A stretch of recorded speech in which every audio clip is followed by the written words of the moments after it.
Il y a un gros sujet sur la sensibilisation et l'acculturation des dirigeants et des professionnels de santé, avec la particularité sur le secteur de la santé que dans la formation initiale et continue des professionnels de santé, on a un arrêté ministériel qui rend obligatoire la mise en place d'enseignements autour du numérique et de la cybersécurité.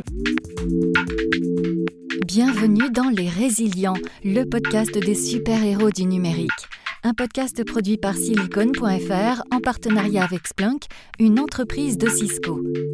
Splunk aide les organisations à être plus résilientes grâce à sa plateforme unifiée de sécurité et d'observabilité. Bonjour à tous, bienvenue dans ce premier épisode 2026 des Résilients. Et j'en profite évidemment pour vous souhaiter une très belle année. Aujourd'hui, nous allons entrer dans le sujet passionnant de la cybersécurité dans le monde de la santé et nous verrons ensemble comment, depuis des attaques d'hôpitaux français de sinistre mémoire, le secteur s'est sensibilisé, comment il s'est formé dans un esprit très collaboratif. Nous allons tout vous raconter avec notre invitée, Oriane Lemel, référente régionale sécurité des systèmes d'information du groupement e-santé Pays de la Loire. Bonjour Oriane. Bonjour Bertrand, bonjour Audrey. Oriane, comme vous le savez, un épisode des Résilients commence toujours par une histoire de résilience racontée par Audrey Wouliard, voix de ce podcast et Senior Content Marketing Manager de Splunk, une filiale de Cisco. Audrey, c'est à toi. Aujourd'hui, je vous emmène au cœur d'un soir pluvieux de novembre. Nous sommes en 2019. Tout paraît routinier dans ce centre hospitalier XXL qui compte pas moins de 2500 lits. Les équipes médicales enchaînent les consultations, les urgences tournent à plein régime. Quand soudain, les écrans se figent, les logiciels s'arrêtent, les connexions disparaissent, les systèmes ralentissent. Puis, ils s'éteignent, les uns après les autres. Il est 19h45 et en plus, on est vendredi. Et le fautif, c'est un cryptovirus de type rançongiciel. Pour éviter que le virus ne se propage, on prend alors une décision radicale, l'arrêt de tous les ordinateurs. L'hôpital passe alors en mode dégradé.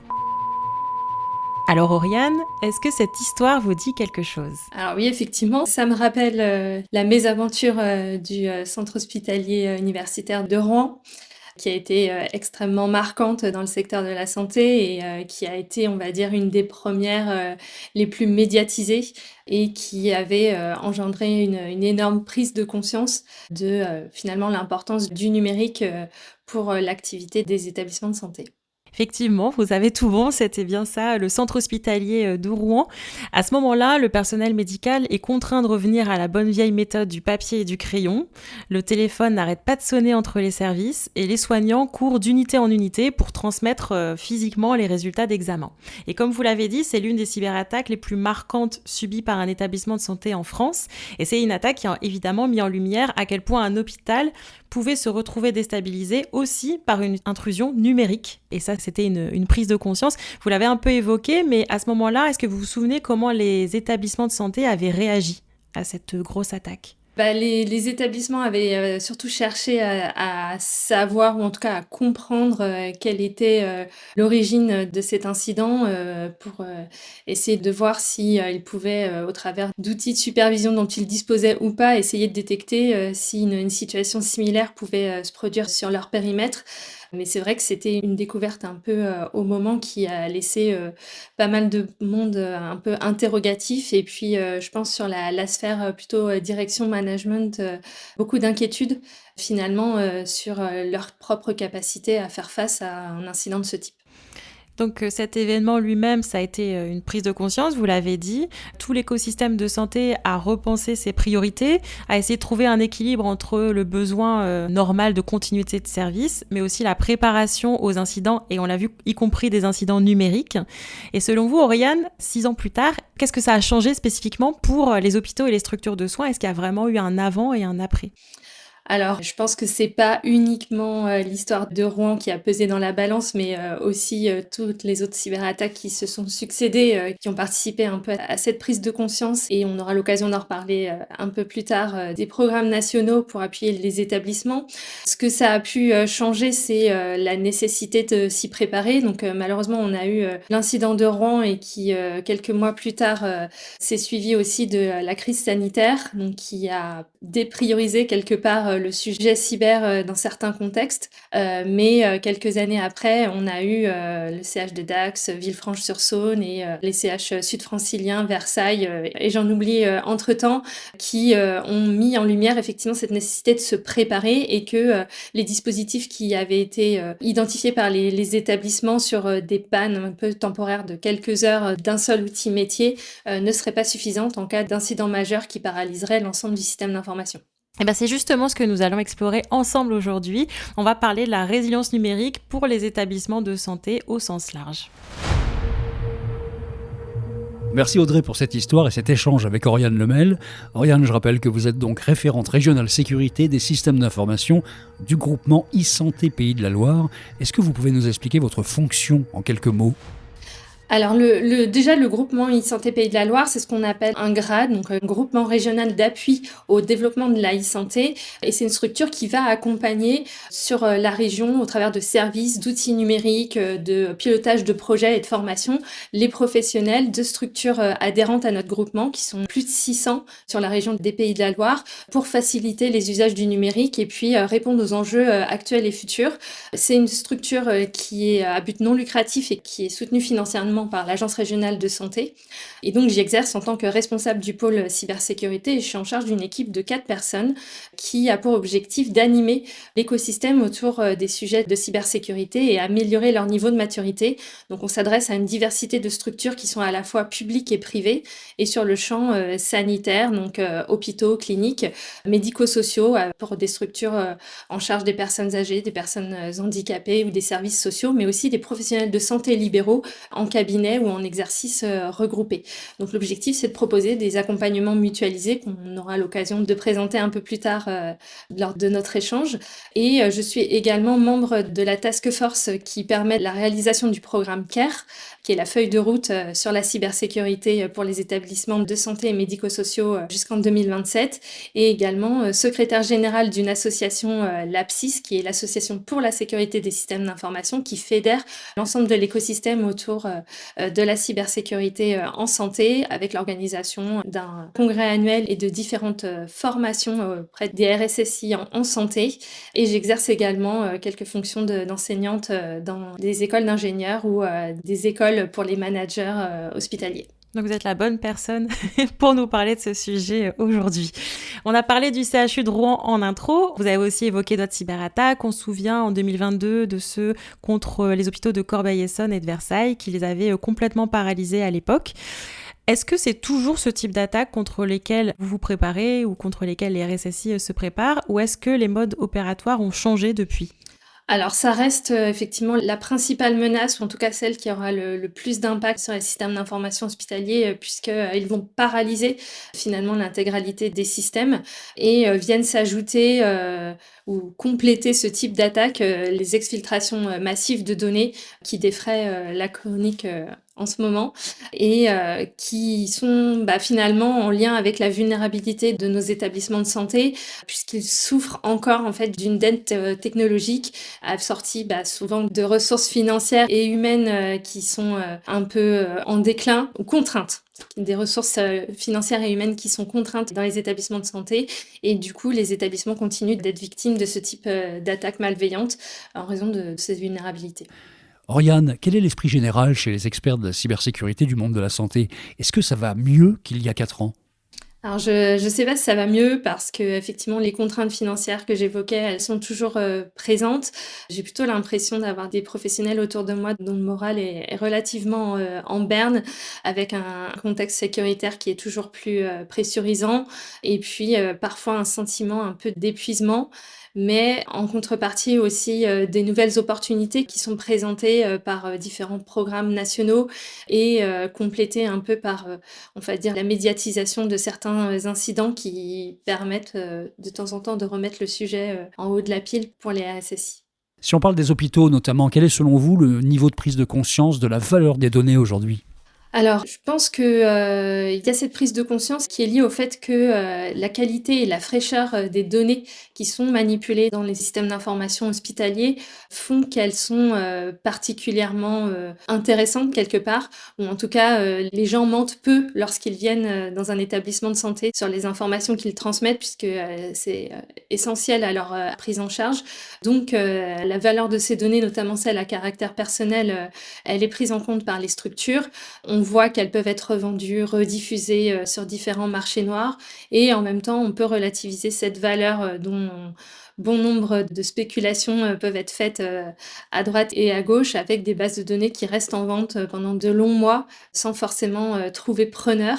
Après, on a aussi finalement un patrimoine immatériel au sein des établissements de santé qui est extrêmement large et on note par exemple que l'ANSSI, dans son état de la menace, informatique sur le secteur de la santé, mettait aussi en avant la valeur des données de recherche qui peuvent, être, existantes au sein des établissements, notamment, les CHU, porteurs de centres de recherche et qui peuvent intéresser, certains, groupes d'attaquants. On l'a vu particulièrement lors, de la pandémie, de Covid-19 où, les informations sur les vaccins étaient recherchées au moment et puis, on a, au-delà de la valeur, des données à caractère personnel, ce qui peut être recherché, ça va être des comptes d'accès finalement, au système d'information qui ouvrent des portes sur les SI pour conduire un certain nombre d'attaques et ça peut aussi être, englobé dans ce qu'on appelle, des données de santé, pour certains attaquants et être là pour le coup, un peu plus cherché.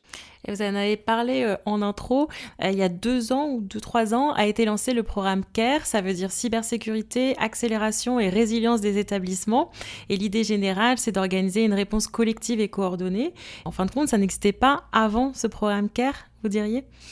Alors si, il y avait déjà plusieurs initiatives qui étaient portées, par plusieurs acteurs. On avait, dans certaines, régions, des agences régionales de santé et des groupements régionaux d'appui au développement de la e-santé qui conduisaient des actions, de mutualisation pour proposer des accompagnements, aux structures. Donc c'était le cas dans notre région, déjà depuis 2012-2013.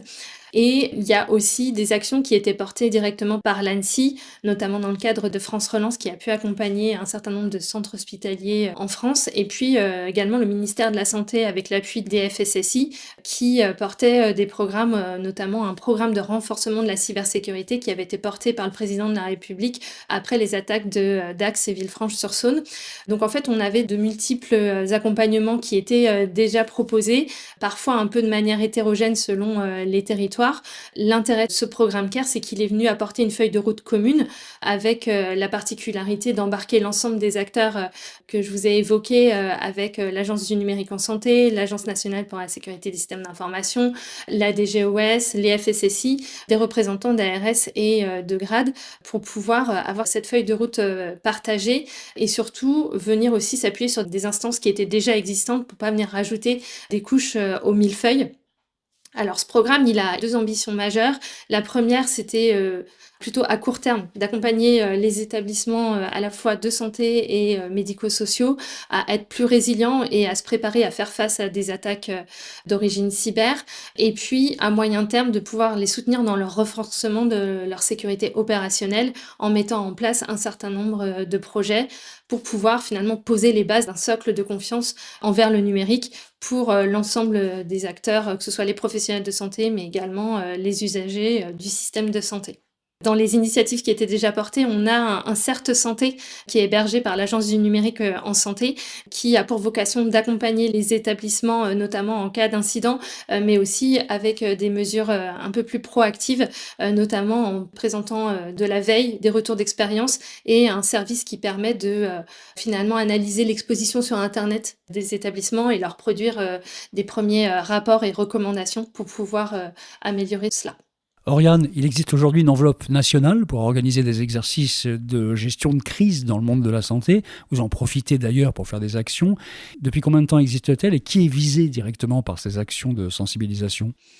Alors effectivement, depuis, fin 2022, début 2023, une enveloppe financière a été, dévolue aux agences régionales de santé pour pouvoir accompagner les établissements sanitaires à la réalisation de leur premier exercice de crise.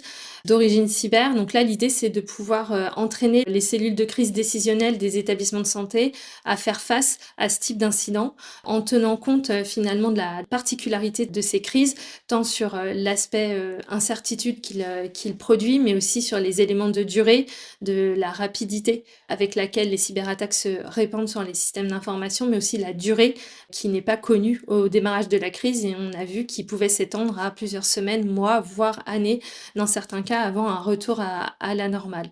Donc on a pu accompagner les établissements sanitaires. En région, on a réalisé plus d'une centaine d'exercices de crise et depuis l'année dernière, on accompagne aussi les structures médico-sociales à la réalisation de leur premier exercice de crise avec des kits nationaux qui sont proposés dans le cadre du programme CARE qu'on a présenté tout à l'heure et qui permettent de se contextualiser finalement au secteur d'activité de ces différentes structures avec un scénario basé sur quelque chose qui s'est déjà produit dans les établissements. Donc ça met bien en évidence que ce n'est pas un sujet uniquement numérique et que ce sont aussi les professionnels de santé, les directeurs médicaux de crise qui vont être impliqués dans ce type de cellules de crise et devoir mettre en place un certain nombre d'actions pour pouvoir assurer la prise en charge des usagers avec finalement donc des dispositifs de crise qui sont déjà existants dans les établissements. On entend souvent parler des plans blancs qui sont déclenchés particulièrement lors de crises sanitaires et qui permettent de rappeler des personnels. Mais on voit que dans le cas d'une crise numérique, il est nécessaire de compléter ces dispositifs de crise qui sont déjà existants par de nouveaux ou en tout cas d'appuyer la continuité et la reprise d'activité pour pouvoir identifier finalement les activités critiques, les ressources qui vont être nécessaires et décliner les solutions de continuité de reprise d'activité à mettre en place dans le cas particulier où le système d'information ne serait pas disponible. Et ça vient en complément des plans de continuité et de reprise informatique, donc notamment en lien avec la gestion des sauvegardes, qui lui est un outil technique de ce plan de continuité et de reprise d'activité. En région, le groupement e-santé propose une formation pour les personnes qui vont être en charge de ces plans de continuité de reprise d'activité, puisque ça reste assez nouveau dans les établissements de santé. Et au travers d'ateliers pratiques, on leur propose une méthodologie qui se veut ludique, appuyée par un jeu de cartes, qui leur permet finalement d'être autonomes au sein de leurs établissements pour mener la démarche de manière collaborative et pouvoir embarquer l'ensemble des acteurs de l'établissement à rechercher ces solutions de continuité d'activité. Donc il y a forcément plein de chantiers, on ne peut pas être partout, mais vous diriez un des chantiers les plus importants pour vous à l'heure actuelle, ce serait quoi? Vous focalisez sur quoi dans ces exercices notamment? Alors, dans les exercices, ça reste des exercices de simulation, mais ça vient compléter finalement la prise de conscience, l'acculturation que vous évoquiez au début du podcast, puisqu'on a vu lors de la période Covid qu'on a dû accroître de manière massive la surface d'attaque des établissements de santé au moment de la pandémie pour mettre en place des accès à distance et permettre le télétravail qui n'était pas forcément mis en place en amont et que sur le moment, les bonnes pratiques de sécurité n'ont pas nécessairement été implémentées correctement. Et donc, on pâtit un peu de cette situation, de revenir un peu en arrière et de faire prendre conscience aux utilisateurs que certaines pratiques qui, au moment, avaient été mises en place, doivent être revues aujourd'hui. Donc, il y a un gros sujet sur la sensibilisation et l'acculturation des dirigeants et des professionnels de santé, avec la particularité sur le secteur de la santé que dans la formation initiale et continue des professionnels de santé, on a un arrêté ministériel qui rend obligatoire la mise en place d'enseignements autour du numérique et de la cybersécurité. Donc, ce sont des petits pas, ça va se faire au fur et à mesure que les professionnels vont être formés, mais c'est déjà un pas. Et puis, on a aussi l'école des hautes études en santé publique qui forme les futurs dirigeants d'établissements sanitaires et médico-sociaux, qui inclut des formations et des modules de formation autour du numérique et de la cybersécurité.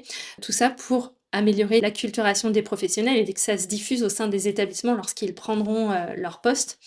On peut noter également que dans le cadre du programme CARE, il y a une étude sur la perception du coût financier de la cyberattaque de manière générale qui est mise en place et qui a été produite auprès d'un grand nombre de directeurs hospitaliers et qui sera prochainement publiée dans les semaines à venir qui nous démontrera finalement la perception de ces directeurs sur le sujet.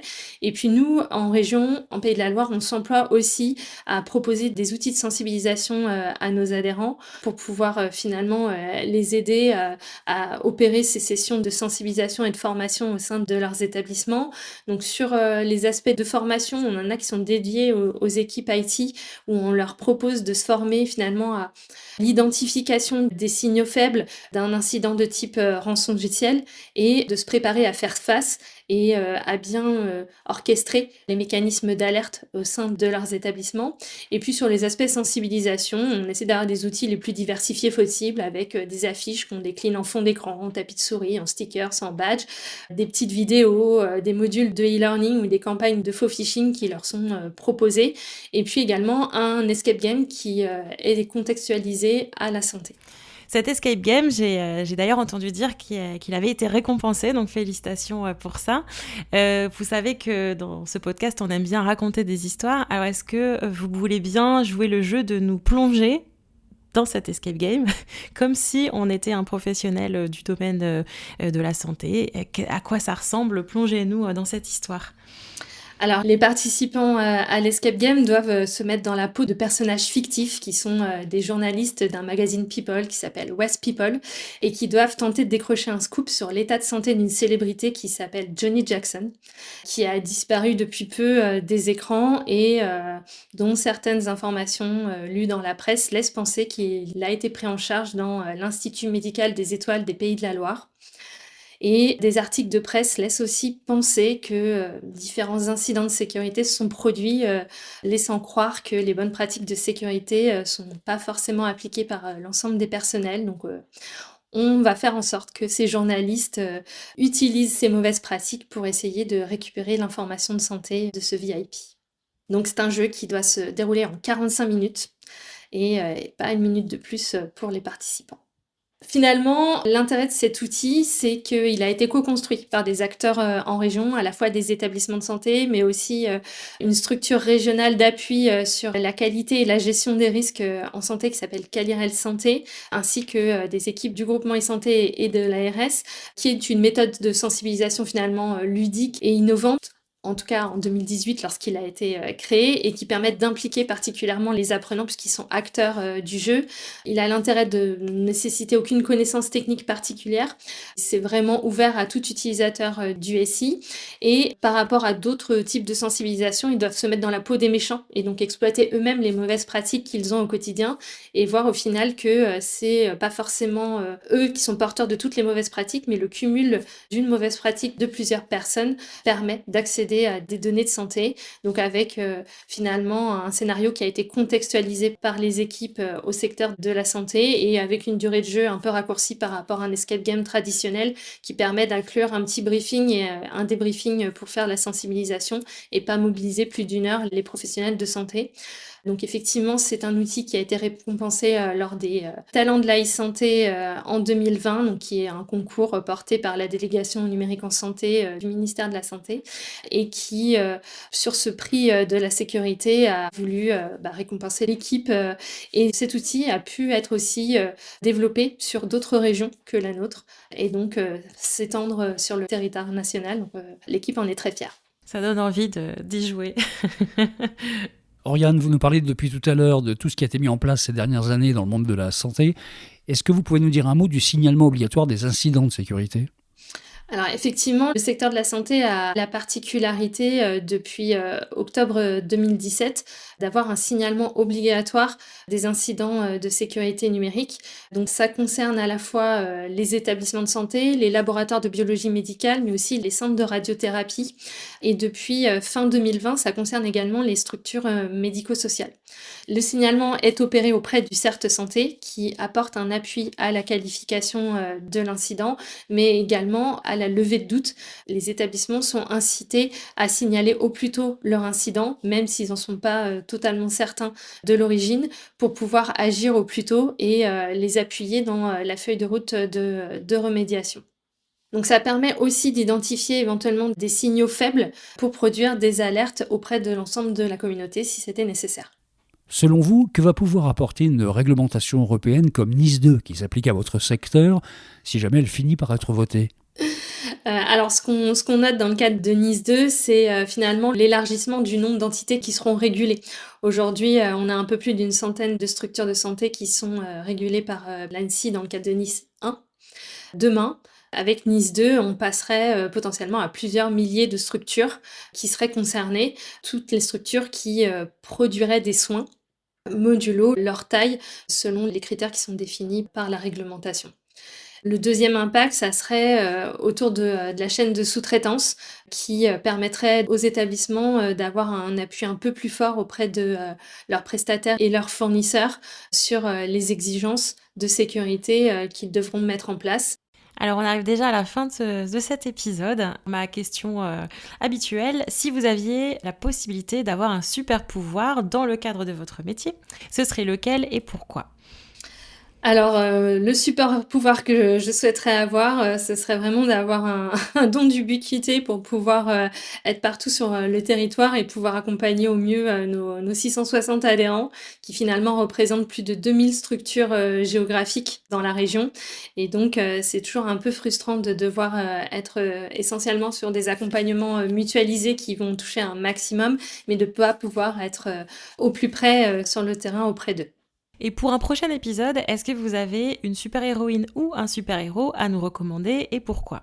Alors, j'ai pensé à Alexandre Baligan, qui est un expert en pilotage et gestion de crise et qui est très fortement animé par les sujets de résilience, en plaçant vraiment l'humain au centre de ces sujets et de la démarche, et qui a plusieurs rétex à partager, notamment concernant la collectivité de Martinique qui avait subi une crise majeure il y a quelques mois.